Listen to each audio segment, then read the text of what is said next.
Kita akan teruskan dengan example 4.4. Okay, example 4.4. So bagi topik torsion. Okay, so the gears attached to the fixed end steel shaft are subjected to the torque shown below.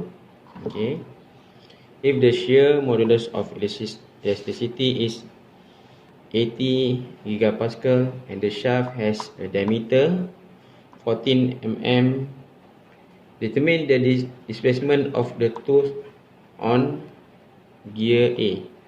Okay, so dia bagi satu shaft. Okay, shaft ni diameter dia adalah 14 mm. Okay, dan dia punya shear modulus of elasticity ialah 80 gigapascal. Okay, so determine the displacement of the tooth on gear A. So dia nak tahu displacement pada gigi gear A. Okay, so the shaft turns freely within the bearing at B, so without any friction. Okay, so apa yang perlu kita buat, okay, apabila kita mendapat soalan torsion? Okay, so yang pertama adalah kita perlu, ini kaedah saya, so saya menggunakan kaedah yang lebih mudah dengan konsep bending moment. Okay, so yang pertama kita mesti menentukan dia punya internal torque. Okay, internal torque. Okay. So ini adalah gambar shaft dan dia ada 3 gear. Okay, so diameter shaft, okay, D adalah 14 mm. Okay, first kali saya pecahkan shaft ni kepada 3 section. Okay, iaitu yang ni adalah section pertama, section 1, yang ini section yang kedua, dan yang ini adalah section ketiga. Di mana section yang pertama, okay, adalah antara A ke C. Okay, A ke C, maksudnya between antara gear A dengan gear C. So section yang kedua, bahagian gear C ke gear D, C ke D. Okay, dan section yang ketiga, D ke B. Okay, so itu step yang pertama. Okay, step yang kedua adalah saya menentukan nilai internal torque. Okay, nilai internal torque. So macam mana kita nak tentukan nilai internal torque? Okay, biasanya kita akan tentukan melalui free body diagram, iaitu daya tindak balas. Tapi saya nak ajarkan satu kaedah yang mudah. Dia sama konsep yang saya pernah ajar dalam topik bending moment, iaitu kita menggunakan konsep hutang. Okay, menggunakan konsep hutang. Okay, first kali adalah kita lukis. Kalau dalam bending moment kita ada bending moment diagram.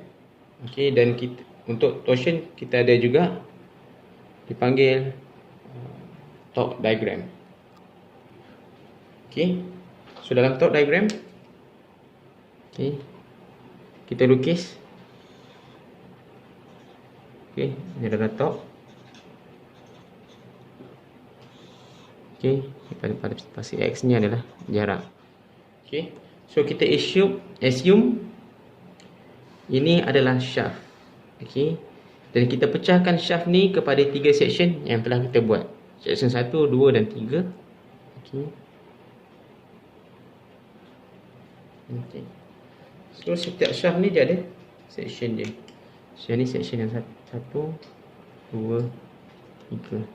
Okay, di mana A, B, C, D. Okay, A, B, C, D. Okay, so kita berbalik kepada soalan. Okay, so A merujuk kepada gear A. So pada gear A ni kita ada satu torque yang nilainya 150 Nm. Okay, dan torque ini dia counterclockwise. So kita assume counterclockwise dia adalah positif. Okay, So 150 dia ke atas 150. Okey. Atas 150 sampai B. Okey, 150. Okey. Kemudian dia turun bawah. Okey, kalau ingat konsep hutang, okey. So, ini adalah garisan tanpa hutang. Kosong. Okey. So, kita assume counter clockwise adalah positif. Maksudnya dapat duit. Okey. So, kita akan dapat duit RM150. So, 150. Okey. Kemudian kita terpaksa berhutang sebab dia clockwise. So 280. So daripada 150 ni kita turun sebanyak 280. Okey, kita ada duit RM150. Kemudian kita berhutang 280. So kita hutang 280. At the end duit kita jadi berapa? Okey, duit kita akan jadi negatif 130. Okey, 150 kita ada duit, tolak 280. So duit kita jadi kita berhutang negatif 130. Okey, selama pada section yang kedua. Okey, dan kemudian kita berhutang lagi RM40. Okey, kita dah ada hutang 130. Kita berhutang lagi RM40. So tambah lagi hutang kita sebanyak negatif 170. Okey. Dan kemudian sampai ke D. Okey. Okey. Kalau dalam free body diagram, kalau all case, at the end dia akan ada daya tindak balas. So disebabkan saya gunakan konsep hutang, awak terus assume yang dia akan terus ke kosong semula sebab dia ada tindak balas. Okey. So ini adalah top diagram. Okey. Ini adalah top diagram. Okey. So kita pun dah boleh nilaikan top diagram yang kita dapat. Okey. So nilai internal torque yang kita dapat untuk TAC sama dengan 150 Newton meter. Okey.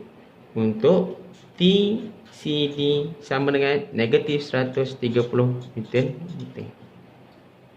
Okey.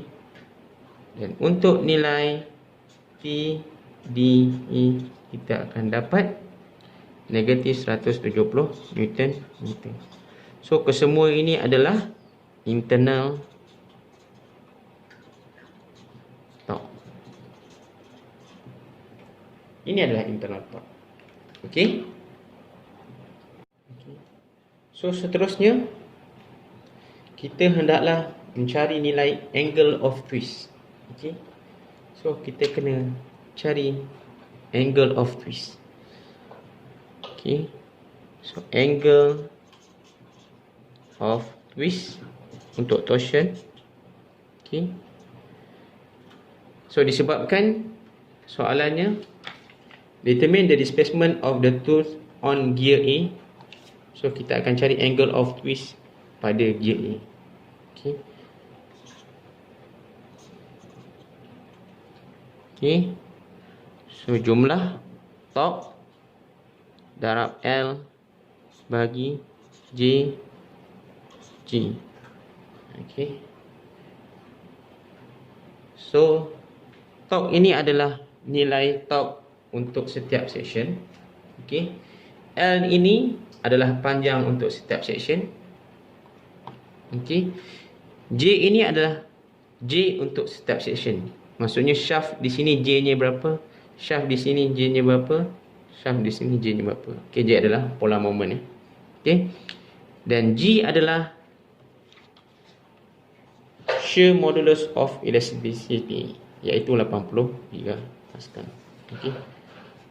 So yang fix adalah G sama dengan 83 Pascal. Okey. So yang fix juga adalah nilai J. Sebab setiap shaft ni diameter dia constant 14 mm. Ada soalan yang Dekat sini 14, sini 12, sini pula follow. Okay. So means setiap J tu ada nilai-nilai yang beza lah. So untuk soalan ni dia bagi fix. Solid shaft fix. Okay. So kita pun calculate J dulu. Okay, J sama dengan pi D kuasa 4 bahagi 32 yang kita telah jawab dalam example 4.1, 4.2 dan 4.3. Okay. So J sama dengan pi D kuasa 4, D sama dengan 14 mm, 0.014 meter kuasa 4 bahagi 32. Jadi kita akan dapat 3.77 darab 10 kuasa negatif 9 meter kuasa 4. Okay. So angle of twist. Okay, ni value nya.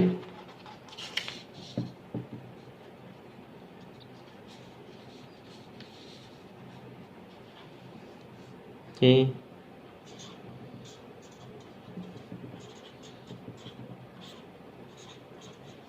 Okay.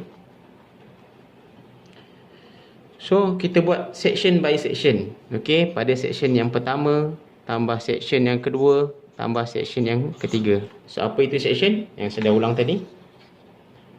Section yang pertama, section yang kedua, section yang ketiga.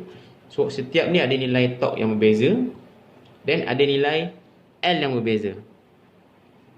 Okay, so kita pun key in satu persatu. Okay, untuk section 1 T nya adalah 150, L nya adalah 0.4 meter bahagi JG. So J kita dah calculate 3.77 darab 10 kuasa negatif 9. J nya adalah 80 darab 10 kuasa 9 gigapascal.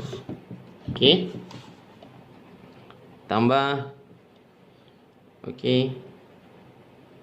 Torque untuk section yang kedua negatif kena letak negatif 130 darab jaraknya adalah 0.3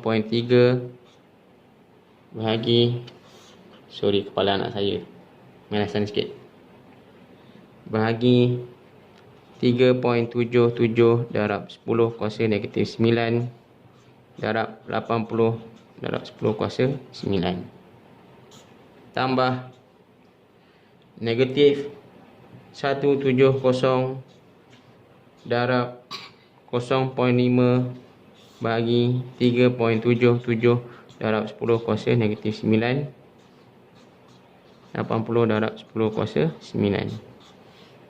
Okey, tambah semua ni, value yang awak akan dapat. Okey, angle of twist yang awak akan dapat negatif 0.2122 radian. So unitnya dalam radian. Okey. So apa maksud negatif radian? So kalau awak tengok yang kita lukis tadi, apabila dia counterclockwise dia akan positif. Apabila dia clockwise dia akan negatif. Okey. So dia counter ke sini, maksudnya nilainya positif.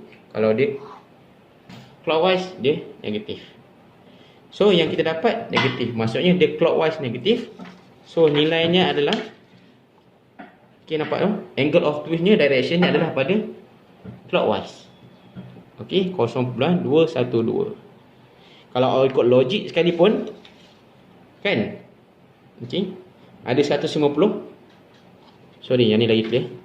Okey, ada 150. Lepas tu kita tolak 280. Kita tolak lagi 40. Mestilah dia ke clockwise juga. That's why angle of twist dia ke arah clockwise. Sebab force ni banyak ke clockwise. Okey. Dan kita terus kepada formula yang terakhir, iaitu determine the displacement of the tooth on gear A. So formula untuk displacement adalah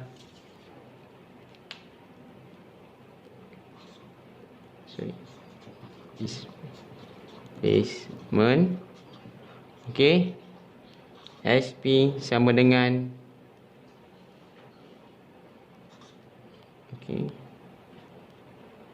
RP darab angle of twist.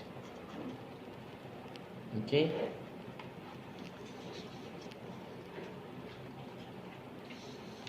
So ini adalah formula displacement. Okey. So R adalah radius untuk gear. Okey. So R adalah radius untuk gear dan darab angle of twist. Kita dapatlah displacement. Okey. Dia kalau awak ingat dalam AdMath, okey, S sama dengan R darab theta. Okey. Apa maksud S ni? Ni awak ingat ada satu suku circle ni. Okey, suku bulatan ni. Okey, ini adalah R dia. Okey, ini adalah theta dia dalam radian. So ini adalah dia punya S. Okey, dia punya lilitan dia. Okey, suku lilitan dia. Okey, so ini adalah displacement dia. Maksudnya dia bergerak. Okey, disebabkan torsion tu.